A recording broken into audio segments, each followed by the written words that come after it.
Well, that took a few seconds. Can you all hear me? I'm going to talk maybe a little bit louder into this. Is that working at all? Um, we are in downtown Tampa. Can you all hear me? Okay. Give me a little thumbs up or thumbs down. This should be good. I'm seeing hello. I can't quite tell or not, but okay, good. Um, so obviously, I threw this together a little bit hastily. I have been on the road since about 3 a.m. this morning, of course, after the late game in St. Louis last night. So you're not getting exactly grade A stuff here. But I wanted to do this because I just was watching Twitter meltdown. And I thought maybe I could add some perspectives, some insights. I'm not going to try to talk you out of it, believe me. Let's kind of recap the day because this is live on Pittsburgh Hockey Now. Let me, in fact, double check too that it is indeed live on the website. But let's replace the link there. Anyway, so Brock McGinn going to Wilkes-Barre, Mark Friedman, that was kind of a given. Although I will argue at some point in my life, and I will stick up for Mark Friedman, that he deserves to be in the NHL, probably above, let's say, a Chad Ruedel. I thought Friedman, I think he brings a lot, but that's a topic for another day.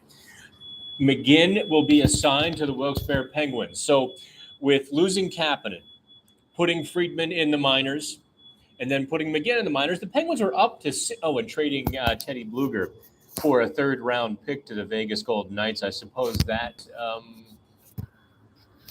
not insignificant either, is it? Dealing Bluger. So, anywho, the Penguins are up to $6.2 million of salary cap space.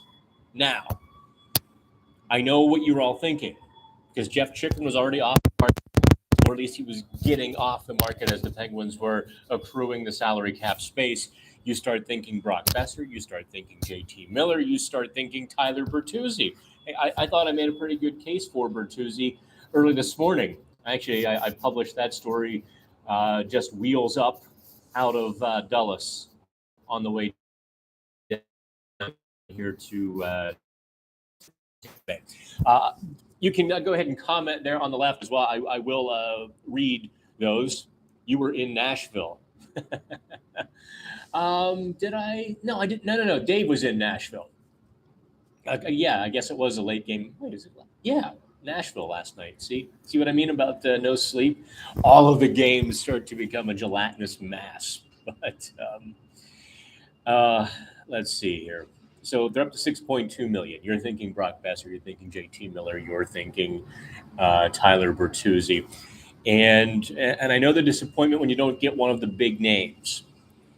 However, and this is where I have to kind of fight my radio, my sports talk impulse to be definitive, to make big declarations, and to seize the moment, seize the emotion of the moment, because I do think Ron Hextall aired greatly on Wednesday evening. If you take a look at the Pittsburgh Penguins' bottom six as of 10:17 p.m. as I say this, compared to, I don't know, compared to last night at 8 p.m., are they demonstrably better? And the answer simply is no. No, they are not better. The third line now becomes Danton Heinen with most likely Granlund in the middle, although Jeff Carter will have to take most of the faceoffs because Granlund career, or at least the last 5 years with Nashville, is a 47% faceoff guy. He's not a faceoff guy. And Jeff Carter on the right wing. The upshot of this, and if you're the Pittsburgh Penguins, what you're hoping. By the way, I see a ton of people jumping on. Like and subscribe to the channel, please, and thanks. We'll get a ton of Penguins locker room videos, the raw cuts, and I will try. Promise, I will try to do these more often, maybe with a bit more production value. Tonight, I'm sitting on the balcony of my hotel doing this. Hopefully, the people next door, I realize there's not a full wall there. Hopefully, they're not too angry with us. Um, anyway, so if you're the Penguins, the upshot you're looking at is getting Jeff Carter over on the wing instead of in the middle, which should, in theory, lighten the burden on Jeff Carter. Although he has pushed back, I've asked him about it a couple of times. I mean, he doesn't talk to the media very often. You run into the room quickly to grab him, and even then, it's a little dicey. He is, I've kind of asked him about, okay, center, wing, at this point in your career, is it easier? Is it not? And he's like, no, in our system, being a center and the winger, they're interchangeable. I'm not sure I buy that. That's not what other centers in the system have told me, but okay. Let's take it at face value. It should lessen the burden on Jeff Carter. Granlund is a playmaker through and through. Is the connection bad? I'm seeing a note from. Let's take here. I'll take you inside the hotel. Maybe that'll make the connection better. There. maybe that will help a little bit. Now I have nothing to sit on, so I guess I'm going to stand here and maybe lean down, maybe button my shirt up a little bit. It does look a little bit grainy, doesn't it? The video. Anywho, so the upshot is what they're hoping for is Granlund can become a setup man for Jeff Carter. That's the hope, right? It doesn't hold a lot of water for me. I see a lot of people just bailed out, like 40 people just left at once, so the connection must really suck, huh? Oops. Always worried about hotel internet, you know what I mean? Not having connection issues. Okay, cool. So I guess maybe people are just bored with me. All right, good. Connection is fine. Here's why I don't necessarily think that the Penguins' position entirely holds water. One is because even on the wing, Jeff Carter is not going to return to that 20-goal guy that he was a year and a half ago. He's not going to suddenly find the fountain of youth. Two, now who are your penalty killers? You've just removed Brock McGinn and Teddy Bluger. These are your primary penalty killers. Who is going to kill penalties for the Penguins? Just off the top of my head, let's try to circle the four. They will be Jeff Carter, Brian Rust, Granlund, Drew O'Connor. Josh Archibald would make four. Ryan Poehling and Drew O'Connor. Maybe Poehling becomes the primary penalty killer ahead of Granlund. That certainly would make sense. Okay, so we've kind of I think I've laid it out that the Penguins are not better tonight, and worst of all, Granlund being signed for 2 more years beyond this season. Beyond this season means next year you're going to have the same anger, the same frustrations with Granlund and Carter, and I guess the third line winger this year is Danton Heinen. Next year, is it Drew O'Connor?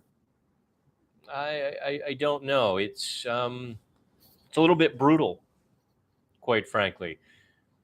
The analogy that I deleted in the column, and I thought might have been a little bit too harsh, I'll share it with you, is what the Penguins did tonight was they took off the parachute with the hole in it, and they opted instead for the shopping bags. That it's kind of how it looks to me. They've moved laterally, and they've hamstrung themselves next year salary cap wise on the third line as well. Look, if you want to move Brock McGinn and move Kasperi Kapanen, those moves had inherent value. And I know people say, well, what about Jeff Carter? You can't move Jeff Carter for one simple fact. He's a 35 plus. You are paying him full boat regardless. Whether he plays in Wheeling, Wilkes-Barre, maybe if he went to Russia, they could suspend him, but he's not going to play in Russia. So, in fact, even then, I still think the 35 plus counts no matter where they play. So Jeff Carter will get full boat this year and next year, no matter what. So you might as well get whatever value you're going to get from Jeff Carter. So if you remove those wings, now you suddenly have, let me do the math, Kapanen was 3.2, McGinn at 2.75. So that's, just shy of $6 million they would have had to play with. And they essentially traded those two for Granlund and Danton Heinen, who also cost $6 million. Let me get to the comments here. I appreciate everybody. Chris says, I think they moved Zucker to the third line with Granlund as they had some good chemistry as line mates in Minnesota. Well, Chris, why would you do that? Why would you weaken your top six, which plays 20 minutes? Hang on, let me close the door here.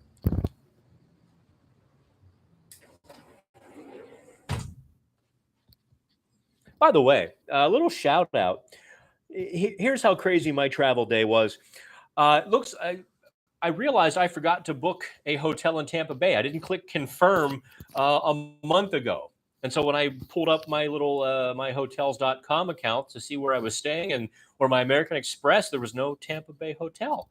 So then I went to TripAdvisor and Expedia and all the places where sometimes and realized I hadn't booked a Tampa hotel. So I used that hot price where you don't get to know the hotel's name. Actually, I got a hotel cheaper today. Obviously, downtown Tampa, not quite 4 stars, maybe 3.5, for less than I was going to pay for a 2-star chain 10 miles out of town. So I did pretty well. Anywho, the second line plays 20 minutes. You're talking about putting who on the left wing then? Danton Heinen with Evgeny Malkin? Mathematically and spiritually, if nothing else. Maybe, the math can be debated. Everyone can say, well, there's always, somebody who can flip the advanced stats in such a way. Spiritually, the Penguins would take a hit if that second line doesn't follow up with momentum that the first line creates. If that second line takes a step back, think of how much less offense the Penguins are going to create, because Granlund and Zucker are going to play 12 minutes just because that's the second line's role. You want Evgeny Malkin on the ice that 17, 18 minutes of even strength play. You just do. So no, I don't see dropping Zucker down to the third line. Zucker. I've been saying his name slightly wrong for 4 years now. Okay, Ryan. I'm going to see if I can enlarge my screen so I can read your comments a little better. My old man eyes. Do I think we see Granlund play tomorrow since he's in Tampa or he's in Florida? Yeah, I will attest a Spirit Airlines flight is $35, Fort Lauderdale to Tampa. Although they probably could, send a car for him. He could drive. He wouldn't drive because he's not at home. But yeah, I would might not see him for the morning skate, but I would suspect you see him tomorrow night. It's not like he has to. Well, he might have to go home and take care of a few odds and ends, but it's not like he's Canadian and crossing the border and doing those sorts of things. I would expect him to play. Michael says, so who possibly can play second line left wing if Zucker goes to the third line? Yeah, it really would have to be Danton Heinen. And look, Danton's a nice guy, good dude. No, he's not a guy you're going to carry in your top six. Maybe he could fix power play 1 if he's such a good setup guy, Simon asks. No. as you saw with Jeff Petrie, when Jeff Petrie kind of took the point of the top power play, you might bring something interesting or different for a moment. Like Petrie was shooting the puck a little more from the point. It wasn't long before he was giving the puck to Malkin and Crosby on the half wall or down low or Jake Gensel. It wasn't long before Petrie became part of that system. So no, generally speaking, because there are Hall of Famers on the ice, you're not fixing power play number one. They're going to rise, they're going to fall together based on their instincts, based on just the intuitive part of how they play hockey. David says, let's give him a chance. We are one and done if we make the playoffs. David, I'm not picking on you because this is a popular thing I hear. Oh, well, the Penguins are one and done anyway. I don't understand the eagerness or the stubbornness, or it's kind of a medication resistant strain. Mike Sullivan won't play young players. That's another strain that just can't be cured. No matter how many times I show the young players who are worthy of a chance who got it. The Penguins are one and done. Hey, listen, if they play Boston, I mean, yeah, let's be honest. They're going to be heavy underdogs, and they should be. They have a puncher's chance against anybody. No one thought they were going to beat the Rangers, and they handed the Rangers their hat at 5-on-5. Some goaltending, some luck, so, and who knows? Maybe they get Carolina and, they probably are one and done, but I don't see the point of being a fan if you feel like you know the ending of the movie. I would have put Heinen with Malkin, Chris says. Okay, the top six is great. No changes. Penguins 87-66 says. Yeah, the bottom six is in shambles. And I think that's why you're all upset tonight, is the bottom six is still in shambles. I don't think Granlund is, in terms of a team construct, I don't think Granlund is greater. Let's try. I don't think Granlund is greater than Teddy Bluger and Brock McGinn in terms of an overall team construct. Now look, I actually, trading Teddy Bluger made a little bit of sense to recoup an asset for a pending UFA, to move that money. Great. I don't think the Penguins are going to re-sign Teddy Bluger. They've got Ryan Poehling there. They've even got Drew O'Connor, who can slot in. He's probably their fifth center right now. So yeah, Bluger was expensive and expendable. It's just what they did with that flexibility that obviously has everybody riled up. Okay, Brian says, do you think this is the last move, or do they flip Granlund to Vancouver for JT Miller? I thought Vancouver was looking for a forward with term in return.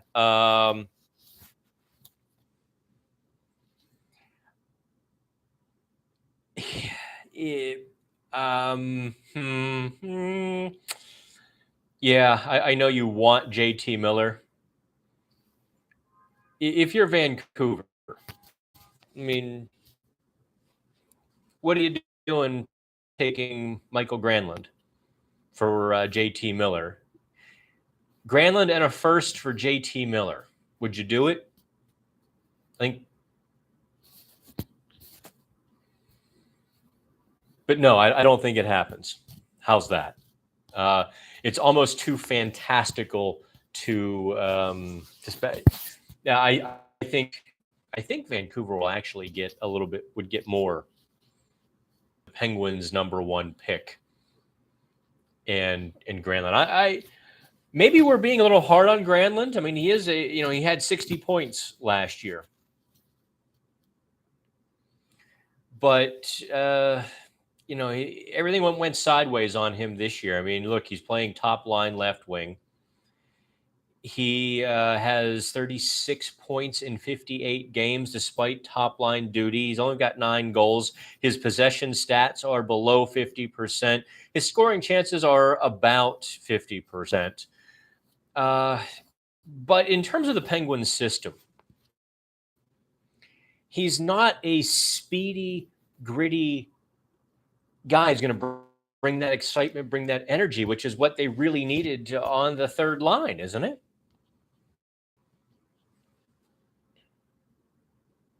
Okay. Any insights to the FSG meeting without Hextall? No, I don't have any specific insights on that. The reality is, look, you don't want your GM focused on staff meetings on Wednesday, March 1st, with the trade deadline 2 days away. This is why GMs routinely stay behind when their team has a road trip around the trade deadline. They're busy. They've got to be in the office. You know, this isn't a thing where you can sit there at the airport with a cocktail napkin. This isn't 1975 NHL where these, you know, a trade can be made on a cocktail napkin. No, your GM has to be in the office, and I'll do some digging into that with some of the folks who've been friendly to me in the Penguins organization, just to see. I would hesitate and I would caution against making any sort of mountain out of a molehill there, because, you know, Hextall is entirely busy. And I'm sure, look, FSG took some staff down to Florida. They got the dads on the trip. Let's not be crazy here. Let's not read too much into it. Hope that helps a little bit. Now, if everybody except Hextall was down in Florida, like Brian Burke and everybody, scouts included, then you might like, wait a second, what's going on? But I don't believe that to be the case. Okay, so I have tons of comments here, folks. I'm going to scroll ahead. If I miss yours, feel free to repost it. Big Joe 1009. Would you move Dumoulin for a draft pick and bring up Ty Smith? Go for all speed. Big Joe, Ty Smith isn't really fast. Ty Smith, his great strength is being slick on the blue line. How he moves the puck, you know, he can kind of moonwalk the blue line pretty well and get shots through. But no, I would not trade Brian Dumoulin for the specific purpose of bringing up Ty Smith. Actually, Ty Smith played his best hockey with Brian Dumoulin. When those two were a pair, able to really balance out and bring out, you know, steady Ty Smith. So no, plus, guys, have you seen how well Brian Dumoulin's been playing for the last month, 2 months even? I feel like I'm the lone wolf here, and I want full credit when you're all talking about this at the end of this season. Revelation had the surgery last June. Normal recovery time for that knee injury is 8 to 16 weeks. Let's take full 16 weeks here. That takes you into, I don't know, end of November. When did Brian Dumoulin start playing really well? Yeah, when did Brian Dumoulin start playing really well? December. And he's just been, you know, steadily increasing then. So let's not bury Dumoulin as, I mean, look, he was bad. The Penguins really should have given him a seat in October and November, because he was struggling to move. He couldn't move laterally so well, whether it was mental, physical, it doesn't matter. The Penguins should have given him time to rest, but he played through it.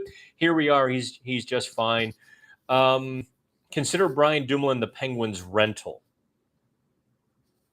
Because, I mean, look, if you do trade Dumoulin, your left side defense becomes Marcus Pettersson, P.O. Joseph on the second pair, and Mark Friedman, Ty Smith. That's not a strong left side of your defense. Certainly, it's far weaker than Dumoulin, Pettersson, Joseph. Okay. Hi from Nova Scotia, Halifax. Good looking hunk. I can't say that.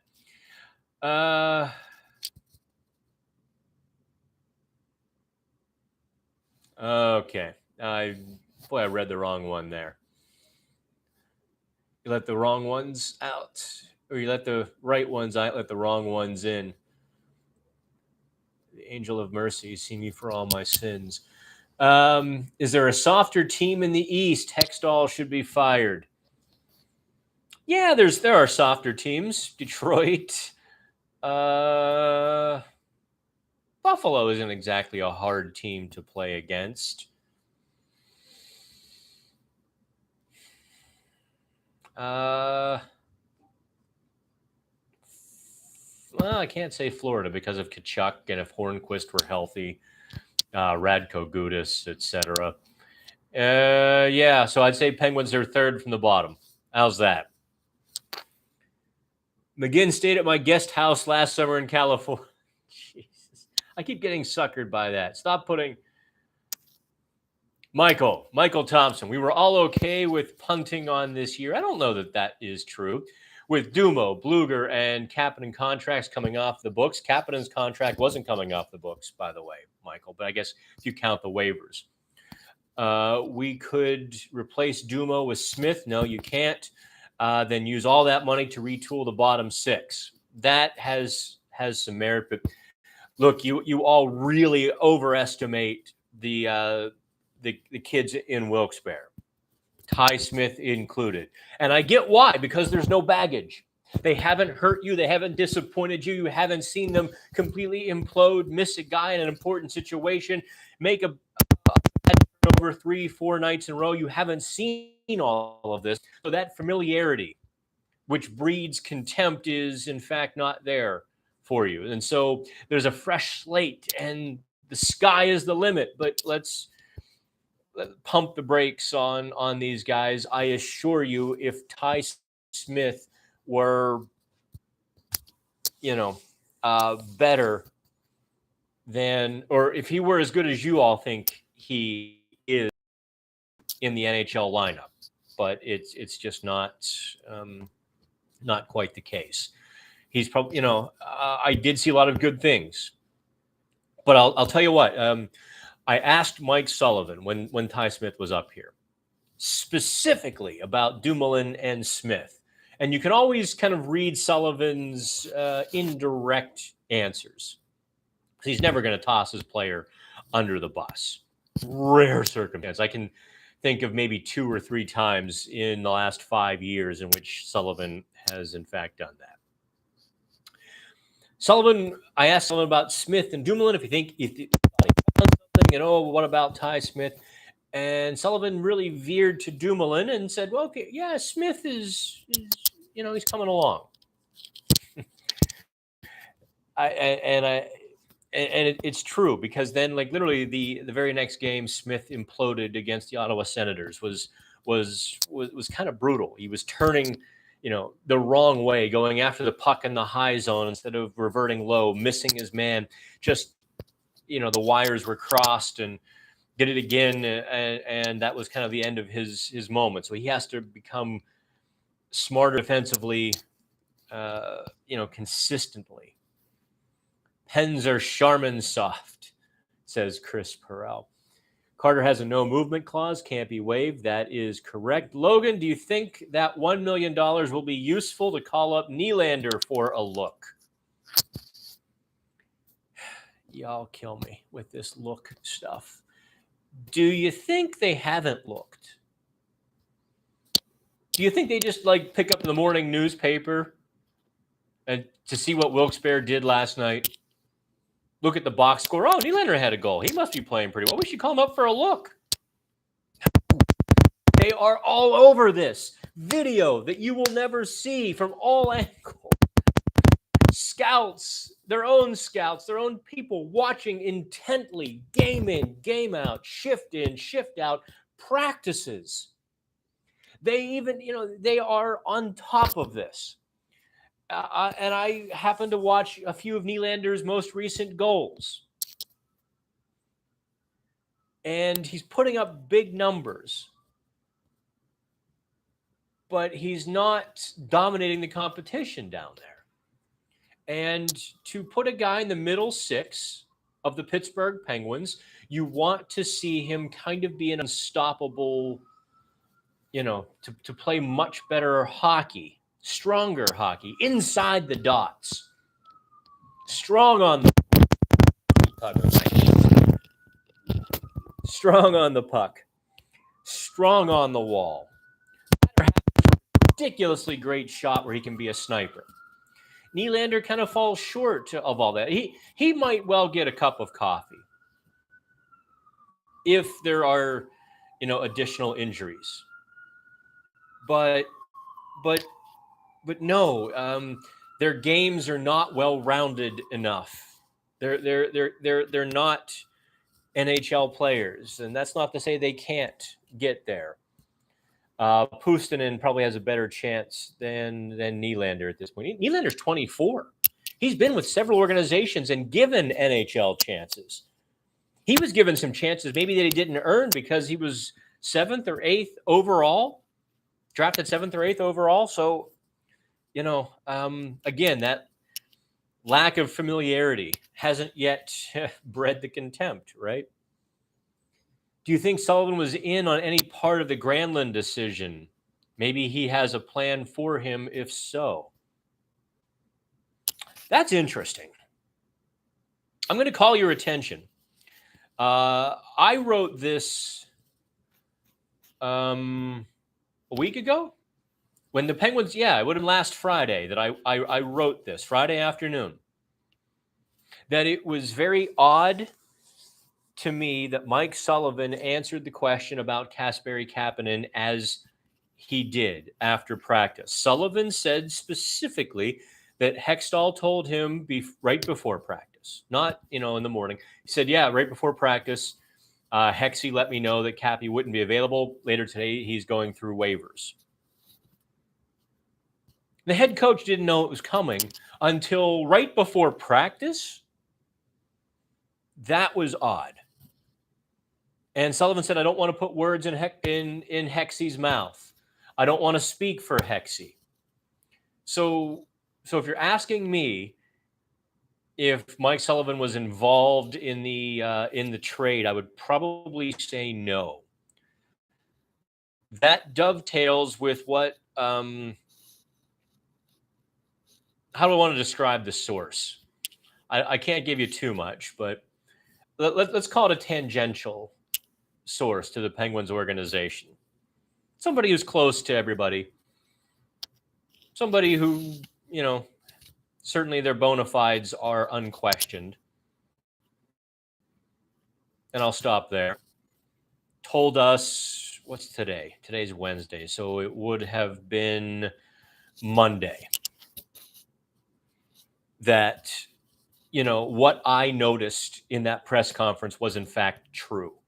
That Hextall is, that criticism of Hextall, that he closes the door and it's him and, his inner circle or even sometimes just him, that is true. Or at least there is some truth to it. Let me be, maybe a little bit more clear since I'm talking about a big subject there. There is at least some truth to it. Was Sullivan consulted? Probably towards the end. But, good luck getting, an official or a full answer on that. They're just not going to talk about that sort of stuff because the minute they open up that book, then later on we start reading things into it, or, there are stories they don't want, or, interpretations that they don't like. But yes, there clearly has been a little bit of a disconnect between Hextall and Sullivan. That's not to say there's ill feelings or, friction. Just there's a separation there. What you make of that is probably more up to you than it is to me. This is why we appreciate you real answers to not so smart questions. Oh, Dave, if only I were half as smart as I thought I was. I would give Legaré a few minutes on the fourth line just because he seemed to be a bit of a disturber in the preseason, especially against the Bruins. Brian, let me tell you something. I have not seen any player at this level do quite what Legaré did to the Bruins prospects team at the prospects camp in Buffalo. Now, it's not quite NHL talent, although the Bruins brought some NHL players. Legaré had them seeing blinding red 5 minutes into the game. They chased him around the ice, tried to hit him, and he actually held his ground. I didn't see him agitating. I don't know what he said. He must have just uncorked the line of lines. Because they just wanted to kill him.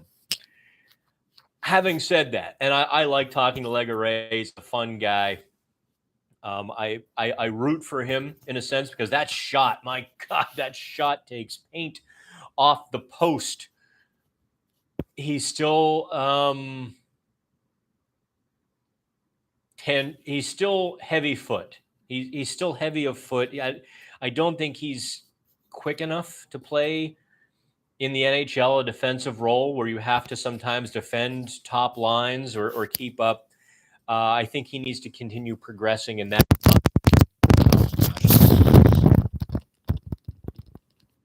No, I just don't think Legaré is there yet. I think Dan is talking about Grover as the tangential source. No. I'm talking about an actual hockey industry insider. You know, somebody who works in the hockey industry. If I were to write it, I would say a league source.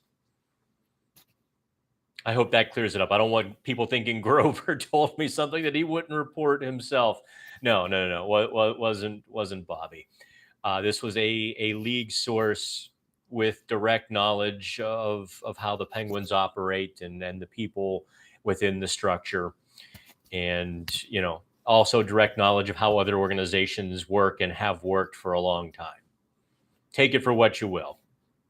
I'm probably giving away too much, but I don't think I've given away any clues that could out them where they would get an angry phone call from anybody. I do have to be careful of that nowadays. I mean, look, when I was on the radio, I could be a little bit looser, or even when I was kind of writing without the full responsibility of covering the team, I could be, a little more swashbuckling or a little more emotional or, a little out there. That's why actually, in some ways, I'm a little jealous of writers who maybe cross that line in unprofessionalism, because it's more fun if you just let rip. Like tonight, I edited my Penguins analysis column because I didn't want to be over the top or emotional. And I took out some of the lines I thought were pretty funny just so you wouldn't misinterpret them. Why does this feel like a trade just to make a trade? Michael, I don't think I would say that. I honestly think they think Granlund is a guy who's going to elevate the bottom six. You don't acquire a $5 million guy who's signed for 2 more years after this unless you think he's going to bring some goods. Christopher Gray says that's a freaking disaster if the GM and coach aren't aligned. The team isn't. I didn't say they weren't aligned. See, this is what I want to be careful about. I didn't say they weren't aligned. I said maybe there's a disconnect, or maybe there's a separation. Okay. I don't think I would go any further than that, or at least I can't. Maybe somebody else will report differently. Maybe somebody else will get, the big red hot scoop or be told something. I can't, I won't, because I haven't been given that story yet. I can only tell you what I'm seeing, and that is Hextall's making the decisions and then telling Sullivan, at least about the waivers and such. Matthew Moore says, I've had enough of this team and these useless moves, burying yourself into nothing. Need to change philosophy. You aren't a fast team anymore. You play lazy and there's no heart anymore. Blow it up. How do you really feel, Matthew? There is some of that. in the Penguins' heart, they are still that fast team that can play on the rush. They don't realize, or maybe they're starting to realize, and I'm going to point this out to you as why they have a chance in any playoff series, why they've got a puncher's chance. They have old man strength, and I'm only saying that somewhat sarcastically. You get the Penguins deep in the zone. They're quick. They're strong. I mean, look at the Crosby line. Look at Brian Rust and Evgeny Malkin. You get those guys low in the zone, you're not taking the puck from them. And they're going to be jumping on. When they're on their game, they're jumping on those loose pucks down in the corner, on the mid wall. They're coming out of there with those. When they're playing well, they're taking those pucks right to the net with company. That's when you know they're really playing well and setting aside their, I don't know, they're setting aside their demons. They're better angels. Their better angels are taking over when they just play that dirty, gritty game, get to the net, because they are actually exceptionally well built for that. Third line isn't. I mean, Granlund is 5'10", $185. He's not a guy who's going to go into the scrum and throw bodies around or be gritty and come out of there with that puck too often. He's a little bit light, quite frankly. Do you think they will move Petrie? I don't have the sense that they will. Look, I know the national outlet threw a little bit of shade, and the trolls blew it up into complete discreditation. Said I was discredited. That wasn't true. We reported what we reported. I reported what I reported, that Petrie was made available to some Western Conference teams. What does that mean in reality? It probably means that in the course of a conversation, hey, what if we were to go that far? Or what would be the It doesn't mean that Hextall is calling 31 other GMs. Hey, I got to move Petrie. Don't take it that far. And the thing that it's one of the things I always try to stress to you, right, is dial it back. Everyone takes everything, all the way to the extreme. And that's just, in the course of a couple conversations, we were told by people with direct knowledge on the phone call or discussions, hey, what about? I don't think it went anywhere, quite frankly. I don't know that. My guess would be that the Penguins didn't find the enthusiasm for that idea that they would have hoped. And I'm worried you're going to read a ton into that as well. Do I see Swaynar Studio says, do I see any more moves happening for the Pens before the deadline? Probably, maybe a little. I don't know. I honestly, at this point, anything that happens here is dollar in, dollar out. They're back to that again. They don't have time to clear any more space.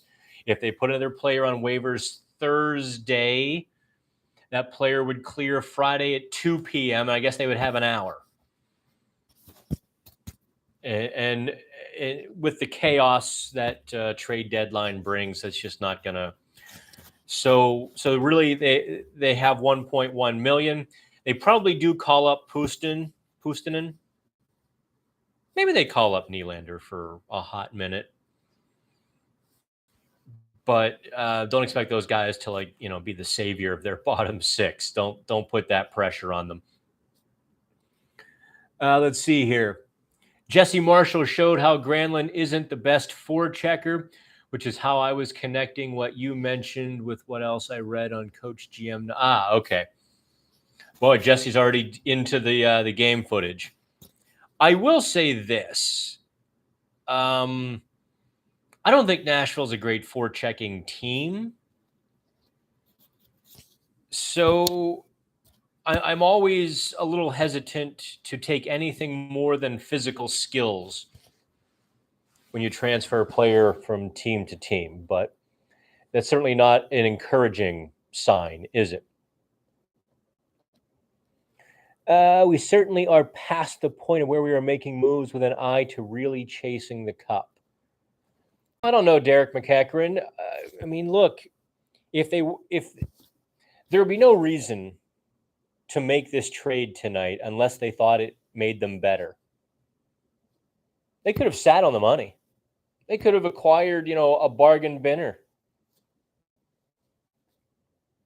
and really kind of, let it reset. They could have even sold their cap space if they really wanted to kind of punt on the Stanley Cup. So I'm not going to go there and say that they're not chasing the cup. You can't have the worst bottom six in the league and do next to nothing. Well, two of the three are gone. I don't know if that helps you or not, but I don't know that they got any better, but they certainly changed two of three. If Granlund is insurance for Zucker next season, it's like replacing a hammer with a paper towel. I shouldn't laugh at that. That was wrong. I shouldn't laugh. No, but it is true. Zucker's energy and drive and the way he drags them in. I love that expression by Sullivan. He drags us into the fight. That was just a fantastic little turn of phrase by Mike Sullivan. And Zucker really brings so much energy and personality and intensity. Plus, he's playing some great hockey this year. Yeah, Granlund will not fill any part of that. That's just none of that is his game. I would call Hollander up first for a bottom six role. Hollander's kind of slow, to be honest.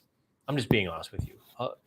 I know fans love Hollander. I'm not sure why. I'm guessing some bloggers have made them a cause du jour, but Hollander, no, I could be wrong, but in covering him in preseasons and camps and really putting some eyes to him, I'm still not a guy. He's just it's not going to be there for him. He's not going to be an NHL regular. Thanks for your response. Bringing on more retaining salary with this trade will impact locking up Jake and Jari this offseason. Yes, it will. Because they have to spend $5 million on Granlund next season. That's money they could have applied to Zucker and Jari. And I guess I indirectly wrote that. I'll have to go back and fix my column up a little bit. Column that this is, driving all the viewers from, to add that specifically. Yes, I think I mentioned it does impact Zucker, but Jari as well, and Dumoulin. It impacts everything when you're spending $5 million on a third line center.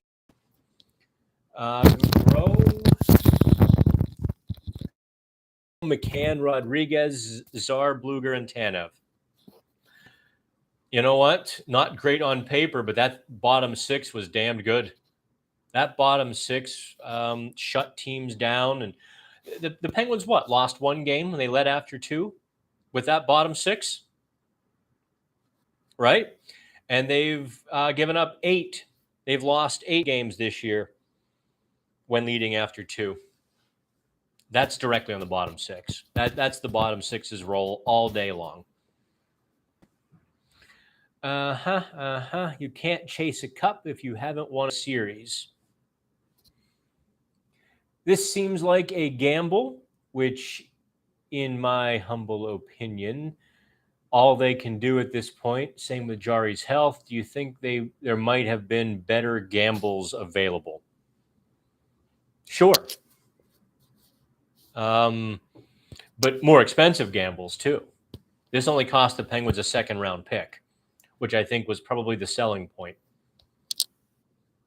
Carter, fourth-line center. I don't know if Ryan Poehling is there yet. I really liked Poehling before he got hurt in December. but is Ryan Poehling a third line center, or did he look good because he was filling the role he's meant to play? How can the Pens win the Cup this year? Giant meteor? No, I'm kidding. Y'all, I've been up since 3 a.m. I got about an hour of sleep anyway. No, the Penguins are not serious Stanley Cup contenders. Now, look, if you ask how, it's quite simple. The how. Tristan Jarry goes on a heater. He becomes, an Anton Khudobin who stops everything. And he has, one of those playoff runs where he's just, he's an animal. And that picks up the rest of the team. Sidney Crosby scores a few goals. Evgeny Malkin scores a few goals.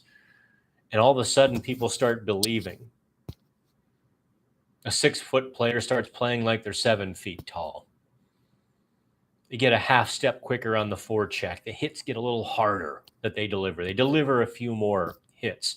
They get in a few more lanes to block shots. Everybody gets better. Everybody gets bigger, tougher. That's what the Penguins need. They need that lightning strike, and to catch that lightning in a bottle. A bit like they did with the March of the Penguins in 2016. Oh, that team was great. We just didn't know it yet. Actually, I did. I'm the one who told you on January 1st, 2016, that they had a silver ring to them. People were like, Kingerski's a homer. Anyway, I knew it. I was in the locker room one night when they came back to beat Detroit, and I'd seen enough locker rooms, and I'd seen that locker room enough. I knew something had happened, and I could just, I guess it'd be like when a band, I guess, what was it, Motley Crue, when Vince Neil first sang with him, or was it when Mick picked up the guitar? Like, they're just like, holy cow, we have it. Anyway. Am I alone in thinking Hextall and Burke were going to make this team tougher? No, I certainly, if you guys have followed me, if you know me for the 5-6 years I've been covering the Pittsburgh Penguins, I guess longer than that. I guess I came back into Pittsburgh in 2014 with 93.7 The Fan. I am a plugger guy. I like my bottom six. I like some physicality. I like some grit, sandpaper, toughness, jam, and maybe just a bit of knuckle dragging. I like a guy who will punch back. I thought that Brian Burke would bring that as well. They haven't, which is kind of interesting considering that Ron Hextall's LA Kings, Hextall was the AGM there. The LA Kings were a really tough, grind them up sort of team when they won their 2 Stanley Cups. Do you have any sense or insight into how the Fenway Group sees and feels about all of this? No, I do not. I wish I did. I will dig. I get stuff secondhand. And with stuff this, look, if I were to tell you Fenway loves it, Fenway is pissed. Now, if I say that here, tomorrow it's everywhere. Or even if I said, okay, they're a little upset, then I'll look at the message board. Kingerski says Fenway is pissed. And so that's a problem. I have to be a little careful. I've heard some things second, third hand, nothing that I would say meets the standard of a reporter. If Jarry stands on his head in the playoffs, they will lose every game 1-0. Oh, he must be fun at parties. Dode Gaming, do you think Sully might walk after this season? Management seems to make the opposite decisions to what he would want. I don't know about the second part of that. I don't know that that they're making the opposite decisions of what he wants.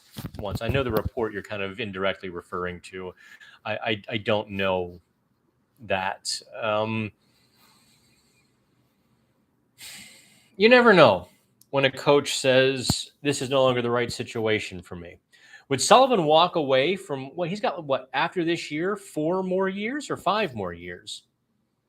That's like $25 million, dude. Would you walk away from 25 million? I mean, seriously. Then again, if Mike Sullivan were a coaching free agent, he would last about 8 seconds on the market. You would see teams tossing their coach overboard to get Mike Sullivan. Your honesty is appreciated. Thank you. I would have been happy with clearing cap space this deadline. Seems like the Pens are in trouble. Your replies because every name in their minor league system is not the answer. It's kind of true, actually. Brian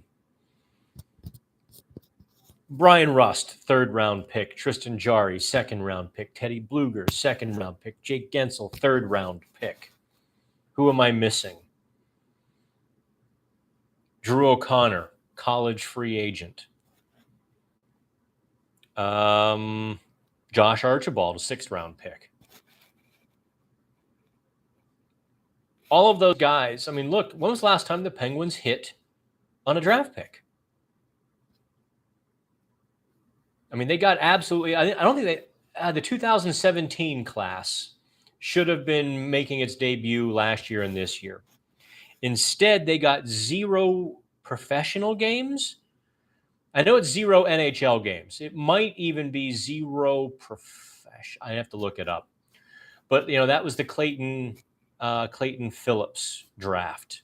That was just Zachary Lauzon, who suffered a concussion, and then another one, and had to quit hockey in juniors. That draft was just, and they've Sam Poulin. Oh, I don't know. He could play in the NHL, but I don't think he's a difference maker. I don't think Legare is there yet. Philip Gustafson. Oh, well, yeah, but he's playing for somebody else. Did all of his NHL damage for somebody else. Why wouldn't they go after Gibson, who was looking to move, instead of re-signing Jarry? Let's tackle this Gibson stuff here, because this is another one of those virulent strains that cannot be cured. If you are Anaheim, and look, Anaheim might get Bedard, right? Why would you give up a top flight starting goalie? Why are you going to give that up? Oh, well, because the other team gave you a 1st round pick and some magic beans? No, they're not going to give up. Because then, let's just say Anaheim adds, Anaheim's got some young talent. They need a little bit of growing up. They need quite a bit of maturity in Anaheim. Let's just say that all happens. And they find the right missing pieces, which they in fact could do pretty quickly, actually. I think Anaheim has all the kindling. They need to put it together. So now you've got a pretty good team in front of you in a year, and you're scrambling to find a goalie. Now you're signing Cam Talbot to be your starting goalie. Now you're plucking Aiden Hill to be your starting goalie, or whomever else. Kind of the scrap heap guys who just keep cycling around through James Reimer and who's the other guy I'm thinking of? But you get the point. Why would Anaheim give that up? Gibson wants to move. They don't care. Why would they? Tough luck. We got you. It's one of those moves where it would make sense for the Penguins, but no sense whatsoever for Anaheim. I think we have just enough cap space left to trade for Phil Kessel. Oh, you really hate Mike Sullivan, don't you?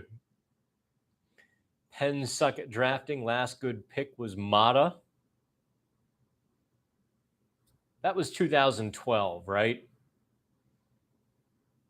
Mata was 2012. Wasn't Gensel 13? I'd say Jake Gensel was a pretty good draft pick. I could be wrong on 13. Was Gensel third round of 2012? Anywho. Maybe Hex brings in JVR on a major retention deal to replace Heinen. Couldn't afford it. Even at 50% salary reduction, JVR is a $3 million guy, $3.5 million. Is he a $6 or $7 million full boat? So he's $3.5 million, even at 50% retention. Penguins can't afford it. They would have to send somebody towards Philadelphia who makes more than $2 million. And they don't have anybody that would be expendable in that kind of trade. Because Gibson is over 30, makes a good buck and won't be around. The Ducks the Ducks could be good really quickly if they kind of put it all together. But even then, if you trade John Gibson, you are going to get a haul. Think of what Edmonton would give you for John Gibson. Think of what Toronto would give for John Gibson. I mean, those teams could offer some major league talent. Toronto could offer, let's say, I mean, I've heard Mitch Marner mentioned as, going to he'll be the odd man out eventually. Maybe Nylander up there. But regardless, I mean, think about that. Think of the talent those other teams could offer Anaheim that the Penguins could not. It's a nice thought, and the Penguins, I think, should explore it, especially with the possibility of losing Tristan Jarry. But let's not act like Anaheim is going to make that easy, or the other teams are going to make that easy on the Penguins.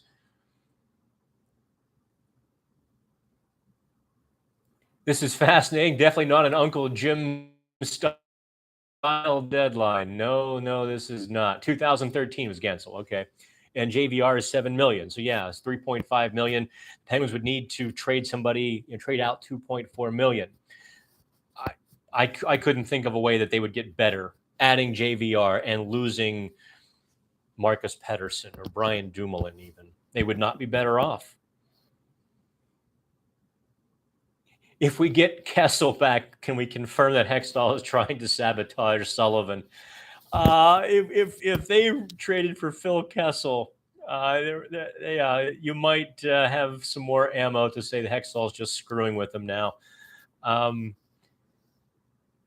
Let's see here. Granlund for JVR. Actually, that one would not be the worst one.